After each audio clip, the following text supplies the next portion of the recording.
Hare Krishna.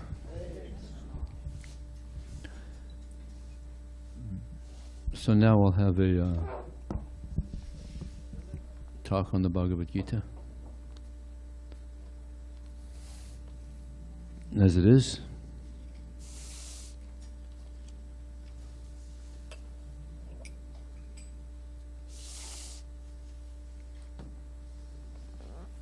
Om Namo Bhagavate Vasudevaya. Om Namo Bhagavate Vasudevaya. Om Namo Bhagavate Vasudevaya.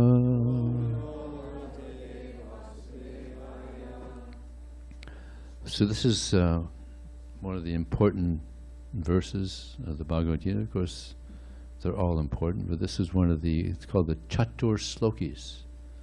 4 very important verses of the Bhagavad Gita. Just like in the Srimad Bhagavatam, also there's the Chatur Slokis, 4 very important verses of the Srimad Bhagavatam.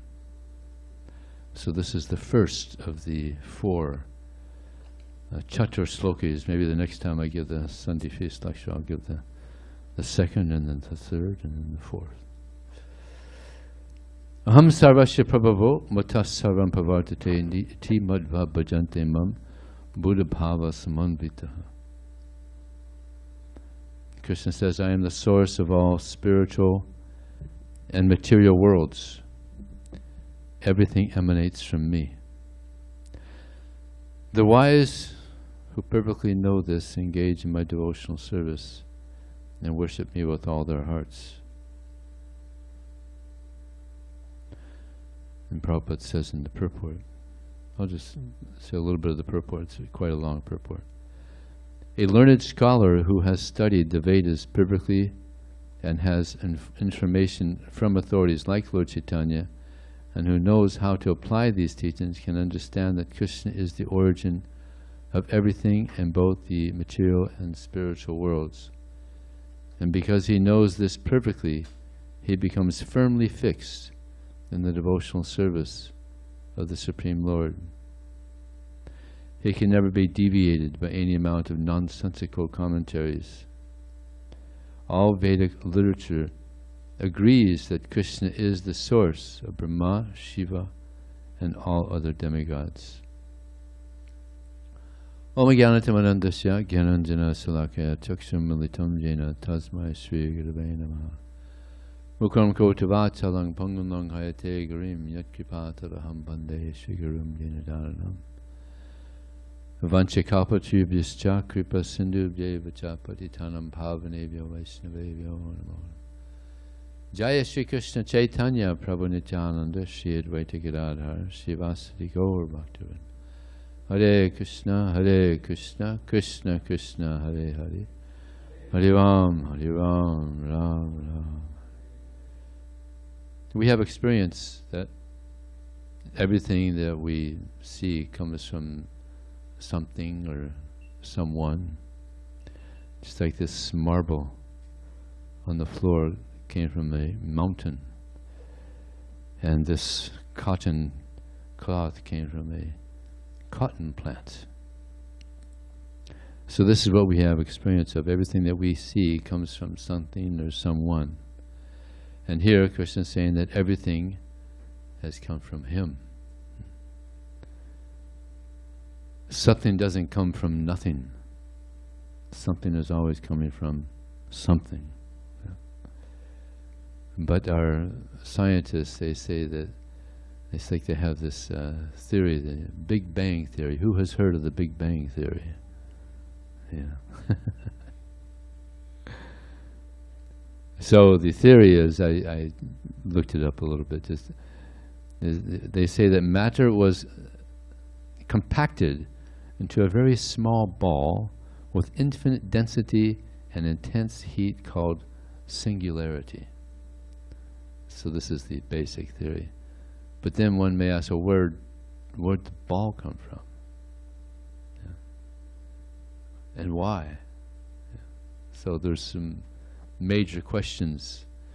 And generally when there's a big bang,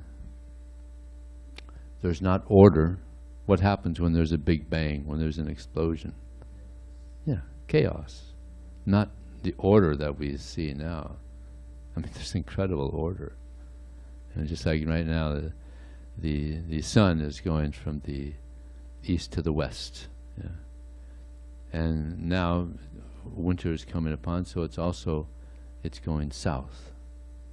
And eventually it'll, I think December 22nd or something like that, then it starts going, at one point, 1 second, it starts going north again. It's amazing. It's amazing. This creation.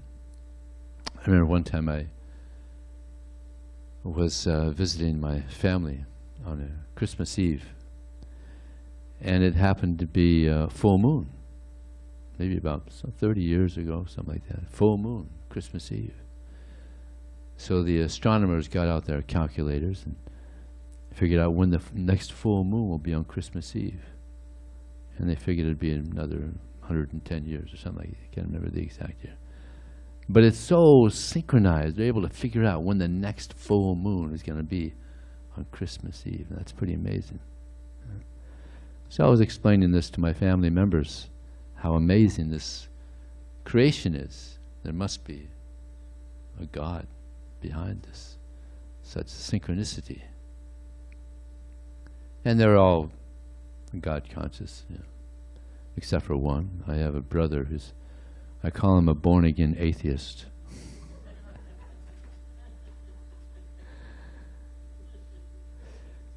So he couldn't appreciate this conversation that everything is coming from God. So I explained this about the moon, and he said to me, "It's gravity."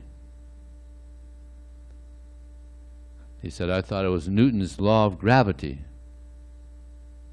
So I said, "Well, was the law there before Newton?" And he wouldn't answer me. Yeah. It's amazing. People come up with these laws and they put their name on it. Yeah. So I said, was the law there before Newton? And finally they said, yes. But it's not just the law of gravity. I mean, it's this Krishna, he created this amazing creation. It's totally amazing.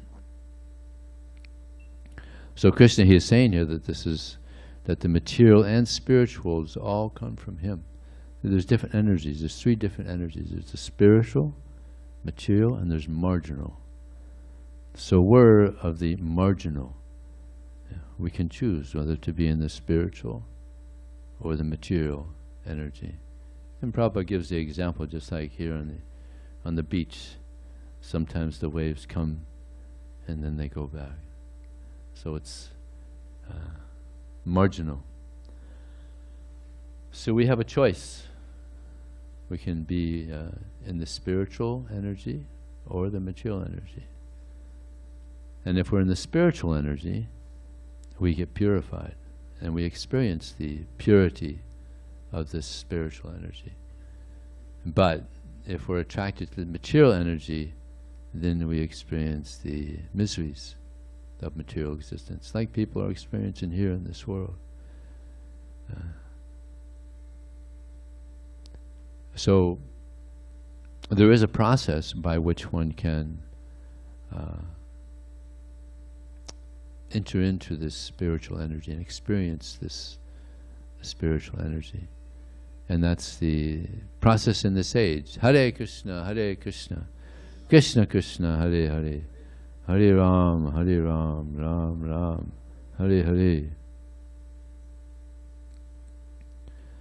So another interesting example given about this, about the creation, how there's someone behind this creation.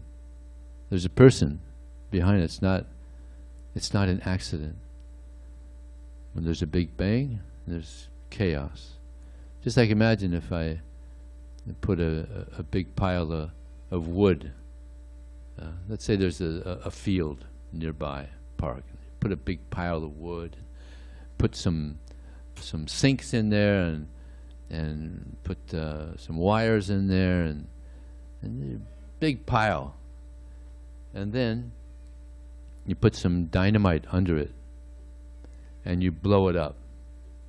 And it goes flying into the air, 100 yards, just, and when it lands into a perfect house. Perfectly built, beautiful house. Now what are the chances? Absolutely no chance, right? So they're saying that with the Big Bang, that by this Big Bang, all this amazing order has come about. No. There's intelligence behind it. And that's the intelligence of Krishna. He's creating. Not only is he creating, but he's maintaining. Yeah. Just like if it were to stop raining, eventually everything would die. If we didn't get sunlight, if we didn't get a sun anymore, everything would die. Nobody's in anxiety that, well, maybe the sun won't rise tomorrow. Yeah. Anybody ever been in anxiety? No, it's going to happen. By the arrangement of Krishna, by the arrangement of God, these things are happening. So Krishna explains in the Bhagavad Gita that there's different energies. There's 8 different types. Bhumir apano vayu kamano buddha evacha. Earth, water, fire, air, ether, mind, intelligence, and ego. So these are the 8 elements that Krishna creates. Bhumir apano vayu. There's earth, water, and fire. There's only 3 that we can see with our eyes. 5 of them we can't even see. We can see earth, right? Water, fire. Earth, water, fire. You can't see air, just like there's air in between us. We can't see air. Ether, you can't see ether. Mind, you can see the brain. The brain is a muscle, but the mind is subtle. It's like they have that saying, see with the mind's eye. Yeah, see? The mind is subtle. Intelligence, the ego. So these 5 things, 5 of the 8 we can't even see. But people have such faith in their eyes. Just like people sometimes they say, well, I don't believe in any God, you can't see him. Soul, I don't believe in a soul, you can't see the soul. Doesn't exist. If I can't see it, it doesn't exist. But there's so many things we can't see. Just like we all have thoughts. Can't see thoughts. Time? Has anybody seen time? There's so many subtle things that you can't see. Feelings. You can't see feelings. Love. You could experience love, but you can't see it. It's a feeling. It's a subtle energy. But people have so much faith in their eyes that they say, when I see God, when I see the soul, then I'll believe it. As though one doesn't need any qualification to see God. To be a doctor, you have to go to school for how many years? Like 12 years, college. Any doctors in here? I think it's something like that. A lot of schooling to be a doctor. But to see God, no qualification at all. No qualification. What is the qualification? Qualification is purity. One has to be pure and humble to see God, to understand the existence of God. And when one sincerely serves God, then he reveals himself. And he's revealed himself to so many great devotees have seen God.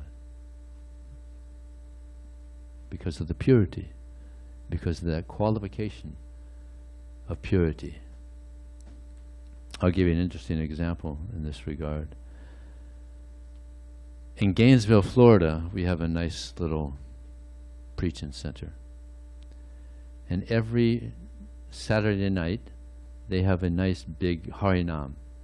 For those of you that don't know what Harinam is where devotees, maybe 20 devotees or so, they gather and they go out to the city and they chant the Hare Krishna mantra. So at this center in Gainesville, there's a big school, University of Florida, U of F. Huge, 50,000 students, huge school. So they go and they chant on the street corner there to benefit the people, so they could hear the holy name of Krishna.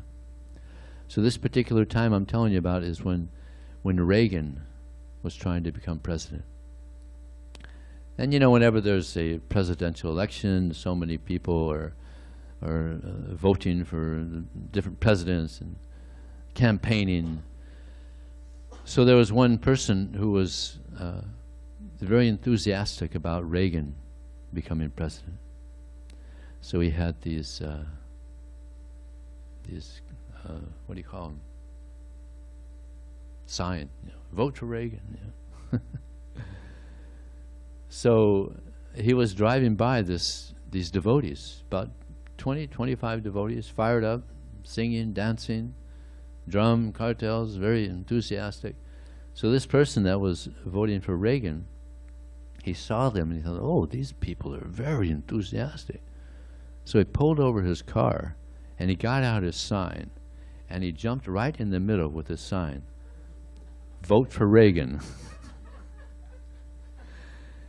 And people were driving by, well, look at that, the Hare Krishnas, they're voting for Reagan. So one newspaper reporter, he drove by and said, well, look at that, the Hare Krishnas are voting for Reagan. So he got out his camera. Next day, front page was the Hare Krishnas with the vote for Reagan. And that picture, that newspaper picture, won the picture of the year in Florida. They loved it, people loved it.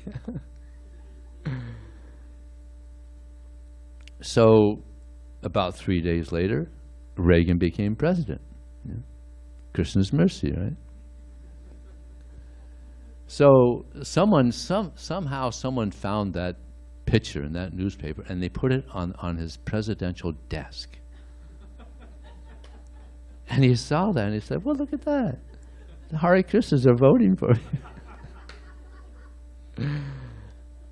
So the man's face was there, so he told his Secret Service man, go down to Florida, go down to Gainesville, find this guy, and send him up. I want to have lunch with him in a few days. So he's the president, so they, the Secret Servicemen flew down. Somehow they found the guy, flew him up, and the guy had lunch with the president. He must have been pretty excited, a little bit of material ecstasy there, right? So the reason he got that material mercy was because he pleased the president. It's not easy to go and have lunch with the president of the United States. Not easy. But he pleased the president. So he got the mercy, had lunch with the president. So similarly, if we please God, then we will also get the mercy of God. We can go to the spiritual world and we can have lunch with God. Better than having lunch with the president. Probably not even edible, the things that they were eating, not even edible for devotees of Krishna. So that's the future. And some say that, well, God He's not a person. Even religions say that God's not a person. But we're all persons. We've all come from God. So naturally, He's a person. I mean, we're supposed to, just like in the Bible, for instance, it says that one should learn to love thy God with thy heart, mind, and soul. So how can you love just energy? How do you love just energy? You can't embrace, energy, right? You can't speak to just energy. No, you can embrace God. You can speak to God. You can have a loving relationship with God.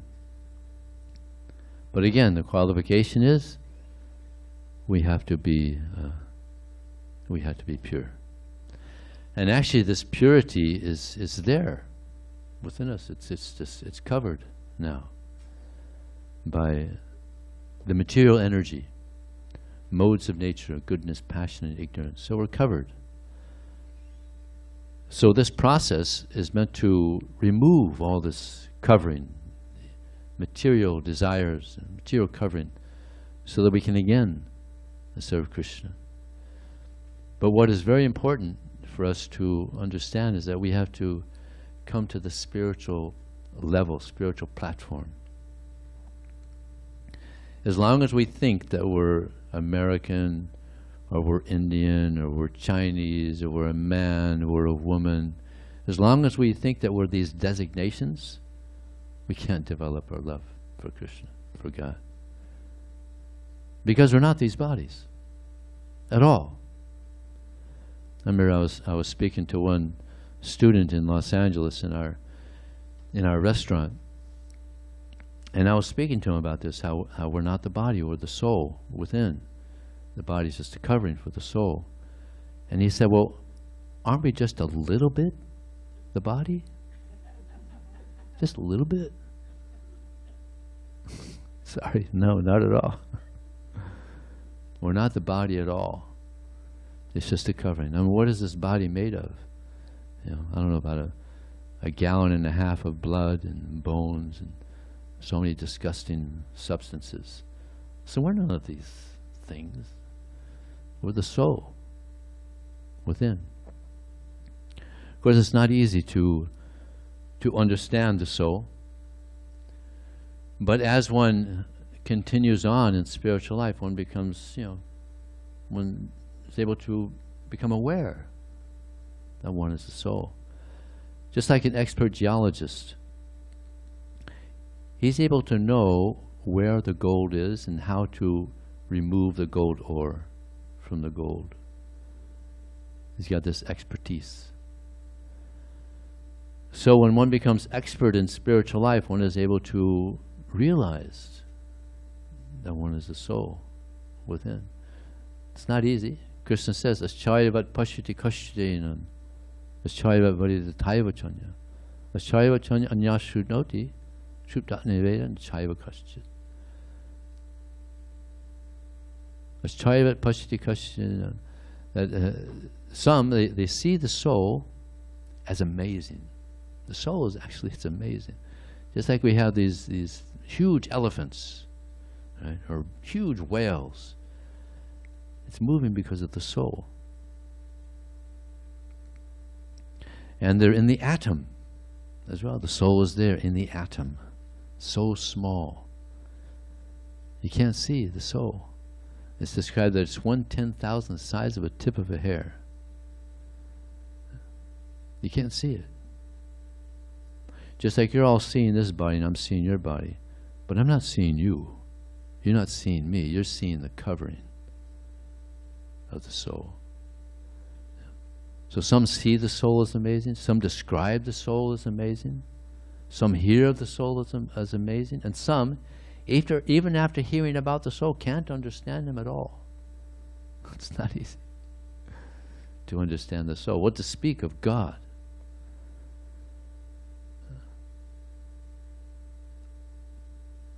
But by practicing this Krishna consciousness, this spiritual life, one is able to eventually realize that one is the soul within. Just like Srila Prabhupada. He had such a deep realization that he was the soul within, and therefore he was able to help so many other hundreds and thousands, millions of people understand that I'm the soul. Just like when I read the Bhagavad Gita 43 years ago, I found it in a library, and I was amazed. because there's so much information about the soul, about who we are. Vidya vanya sampane brahmane gavi hastini suni chaya sapakecha pandita samadars. That the humble sages, by virtue of true knowledge, are able to see the equality of the brahmana, the cow, the elephant, the dog, and the dog eater. He understands that there's a soul there. Therefore, he's very respectful of life.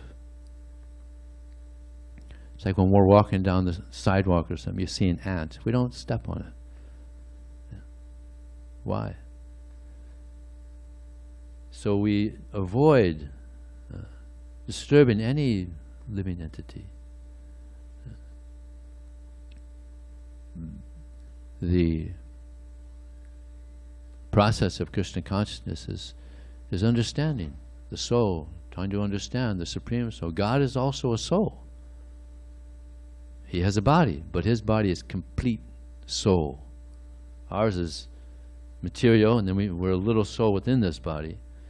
And the residents in the spiritual world, they have spiritual bodies. And what is the nature of the soul? Eternality, knowledge, and bliss. This is the nature of us, and that's the nature of God. So we're one with God in one sense, in quality. Just like if you take a drop of water from the ocean, the quality of the drop is just like the ocean, but the quantity is a big difference, right? Small little drop and compared to the ocean. So we're like that small little drop, but the quality is the same. God is great, we're small, and therefore we should try to serve. Now there's some people who believe that only humans have souls.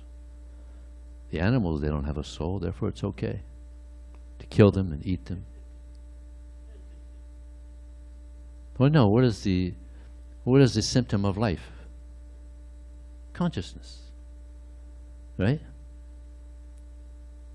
And animals, they're eating, they're sleeping, they're mating, they're defending, they're doing all the things we do.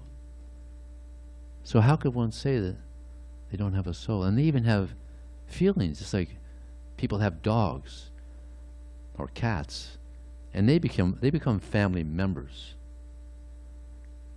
I remember I was in England, and I was just curious because a lot of times people lose their dog, and they give a reward. If you find my dog, I'll give you $100 or something. So I was curious about the extent that people are willing to give for their dog. And one lady was willing to give $15,000. Find my dog, you get $15,000. And I was thinking, why? How is it? Because it's a family member. You know, they're attached. It's not just there's a soul there. There's feelings. There's love there. I don't know if I mentioned this here before, but I had an interesting experience. I was speaking to one lady, and she had many pets, and one of those pets was a little calf, and that little calf was her favorite pet, because whenever she would go into the barn, this little baby calf would come and huddle up against her, and just so much affection. And the girl was amazed. So one day she went out there, and the calf wasn't there. And that night she asked her father, "Father, my calf wasn't there in the barn. Do you know where it is?" He said, "Yeah, it's on your plate." And she started crying, pushed the plate away, never ate meat again. Yeah, some people think of it as food, and others think of it as a pet. So yeah, so we have to be careful. And if someone kills unnecessarily, then there's karma. There's a karmic reaction. That, of course, we're not fanatic. If we're in a situation where I'll die if I don't eat meat, then we would eat meat. But throughout the world, there's so much nice food. Anywhere in the world, one can get nice vegetables and fruits and grains and so many nice things. It's not necessary.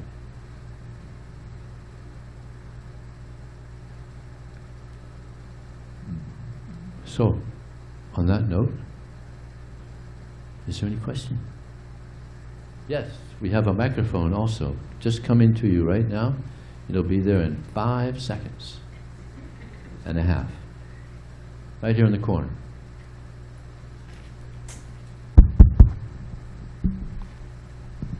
Very simple question. Can I define soul as a virtual, multidimensional energy? Say that again? Can I define soul as a multidimensional virtual energy? Can anybody understand? You define soul as a multi-dimensional reality. Multi-dimensional reality. Yes. Can you define the soul as a dimensional reality? Yeah. Entities like physical objects. Okay. No, not physical object, it's a virtual object. Okay. Virtual. Yeah. Okay. Well, the soul is an entity. Multi-dimensional? No. The soul is individual. It's not multi-dimensional. It's an individual soul. Form is multidimensional. Excuse me? The form is Form. multidimensional. Oh, I see. Form. Yeah. It is not a here, multidimensional. here it's not multidimensional. Here it's a spark in our body. Small individual spark. In the spiritual world, you get a multi-dimensional body. Spiritual body, not material. Yes. In the pure form. Yes. Okay. Someone else has a question here. Oh, he's going to bring a microphone for you. Right here. Yeah. Perhaps the world is what is more of the virtual reality that we look at, because it appears to be something, but in fact it is not. And multidimensional is also part of this world, but the soul exists in a very clear dimension, a dimension of consciousness. So it's not multi-layered, but rather singular. What's interesting also is that with all the advancement in science now, they haven't a clue what is consciousness. Still, they don't know what is consciousness. But Krishna explains what is consciousness. Dehi no sminyata dehe, that it's the soul going through the body.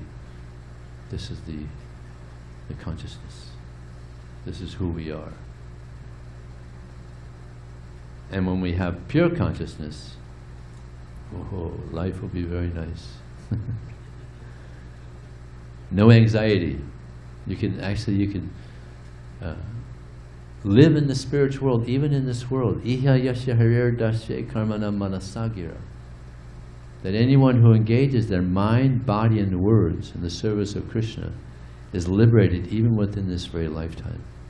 So you don't even have to go back to the spiritual world. In this lifetime, one can engage in pure, loving service to Krishna and experience the happiness of spiritual life. And this is what we're all looking for. Everybody wants happiness. Everybody wants love. Everybody wants to be loved and to love. Mostly people want to be loved, though. In order to be loved, we have to also give love. And Krishna, he's unlimited love. He can satisfy everyone completely. That's Krishna. billions, billions, trillions. He can satisfy unlimited living entities completely. Unlimitedly. Pretty amazing. Right? Any other questions? Yes. We have the microphone coming right now. 2 seconds. I just wanted to thank you for your talk today, because they say that the sign of an elevated individual is laughter. And it was so nice today to hear laughter from everyone in the temple from your talk. And I really, really just wanted to thank you. So thank you. Thank you. Hare Krishna. Someone else, she has a question here. Here in the front. Right here. I wanted to know what's your take on killing fleas. On what? Fleas. Fleas. Fleas. My dog has fleas, and then I was kind of... what to do? I know, I felt like, oh no, I'm accruing karma, like doing this thing, but like really like jumping on my dog. And I know there are other opinions pertaining to that, but I would like to know what your take on it. Uh-huh. Well, that's a interesting question. Because do dogs become diseased by the fleas, or just it disturbs them? No, that's what I'm trying to prevent. He doesn't normally have fleas, but when he walks on the grass, they jump on him, and then he's very miserable at night. And I think they have something called, they have flea powder. Don't they? Don't they have something, a flea powder? Yes, I do. I'm fixing that, but that's still pretty much causing the death of the fleas, is it not? Does that kill them? Yeah. Maybe there's something non-violent. Yeah. Maybe there's some investigation here. Get rid of them. I mean, of course, yeah. Of course, you can definitely prevent that. But when the situation is at hand, what is before you is that moment. Now you can't go back in the past. Oh, I should have done this and that, or in the future kind of thing. But when it does happen, you could still partake in, even if you put medicine, right? You could say it's preventive, but that's still very much the cost of killing. It goes back to, you put that medicine in there, it goes back to me kind of thing. So how do you simplify that? What are the wisdoms pertaining to that? Like if you were to go back to, you don't want to cause any harm or death to anything. Yeah, karma is very subtle. I Right. suggest you do a Google search. See if there's any way to do it in a non-violent way to get rid of the fleas. Maybe don't let your dog crawl around in the grass. Yes. Yeah, thank you very much for your talk today. Thank you.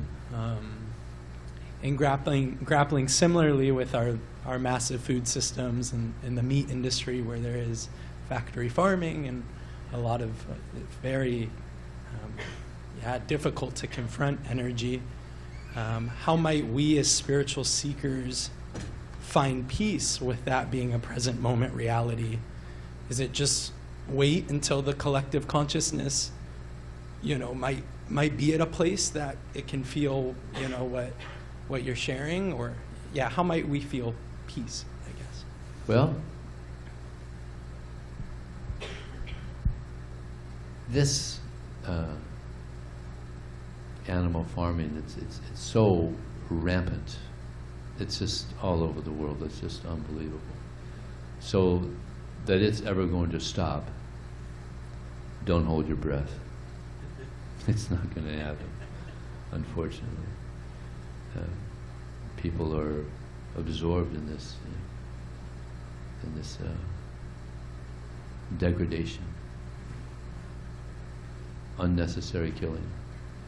Because a lot of people are just ignorant. Just like myself, I grew up, I thought it was perfectly all right to eat meat. You probably also, right? We grow up thinking it's perfectly all right.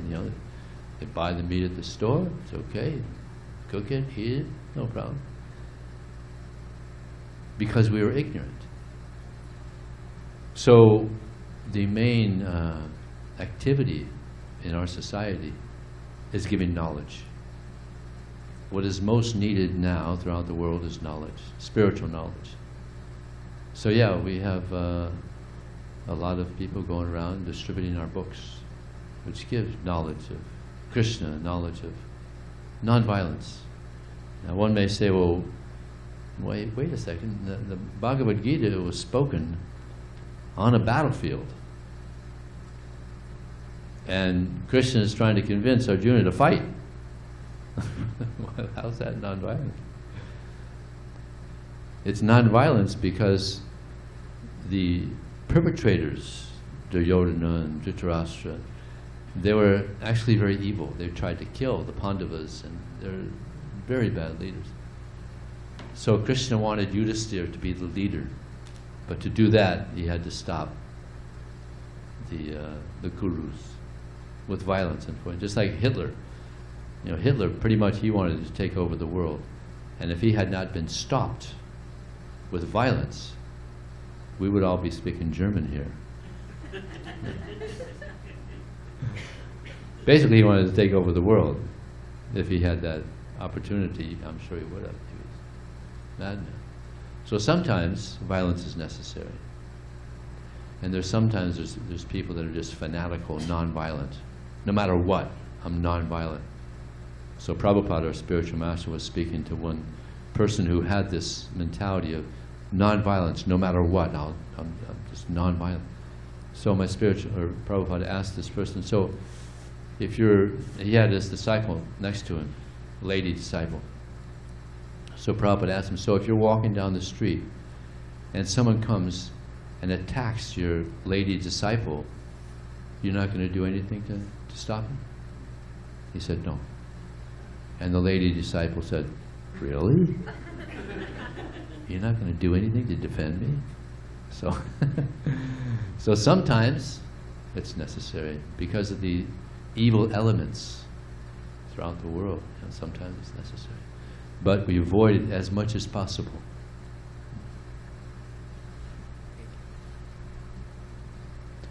Anything else? Yes. We have two there, actually. One of you choose. There's two there next. Yeah, give it to there you go. I liked your talk very much today. Thank you. And but I do have people who do not believe in God, and they're Vedantist, followers of Vedanta, and we have a lot of heated discussions over it. And even my father was like that, so I had a lot of, arguments. But now my son is also a Krishna devotee, and oh, very nice. He's here? Yes, he's here too. He's sitting Ah, here. this is, Yeah, he's in very Hare good. Krishna. Hare Krishna. So I do have a lot of, discussions and arguments with people who say that God does not exist, and they say, oh, now you're saying it because your son is into that. So, I mean, I really liked your talk today. That's what I wanted to tell you, and thank you very much. Yeah. I'll tell you, the best argument that I've heard for people who are of the atheistic mentality, I tell them, there's billions of things you don't know. Do you accept? All of us, there's billions of things we don't know, right? So I tell them, well, one of the things you don't know, one of the billions of things you don't know, is whether there's a God or not. You don't know. So I tell them you should be a little humble. At least be agnostic. Just be honest. You're agnostic, you don't know. You can't say there's no God. I mean, who are you? What do you know? We know about this much. Very little. But then they say, no, there's no God. Pride. Pride. So if you don't know, then just, I don't know. Be honest. So you try that argument with them. Yes. Thank you so much for your talk, Prabhu. This is a fantastic verse, 10.8, it's 108, love it. But You were speaking earlier about Krishna's different energies, his different potencies, shaktis. And this week, I'm sure many people know, is Navaratri, where so many across the world are paying respects to the Lord's Maya Shakti and this incredible Durga, this incredible manifestation of the Lord's power. And so I was wondering if you could speak something a little bit on her function in the material world and her function also in the spiritual world. Now, what is the thing? What is coming up? Navaratri, the time we're worshiping the goddess Durga, Durga Puja, in Bengal they call it. Yes. You know, we don't put much attention to Durga.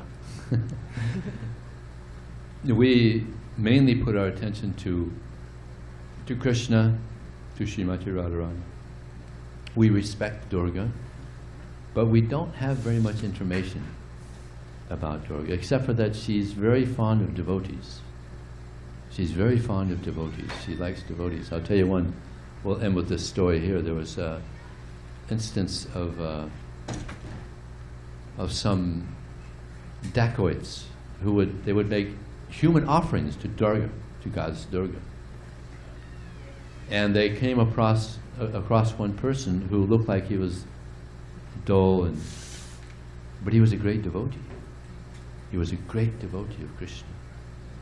But they thought he was just a dullard, you know, let's go offer him to Goddess Durga. But Goddess Durga, upon knowing that this person they wanted to sacrifice to her was a great devotee, she killed all those persons who were her servants, who were trying to apparently do service for her. So she's very fond of devotees. So if you become a good devotee, then Durga will be very happy with you. Jai, thank you so much. Okay? Okay, thank you very much. Hare Krishna. Hare Krishna.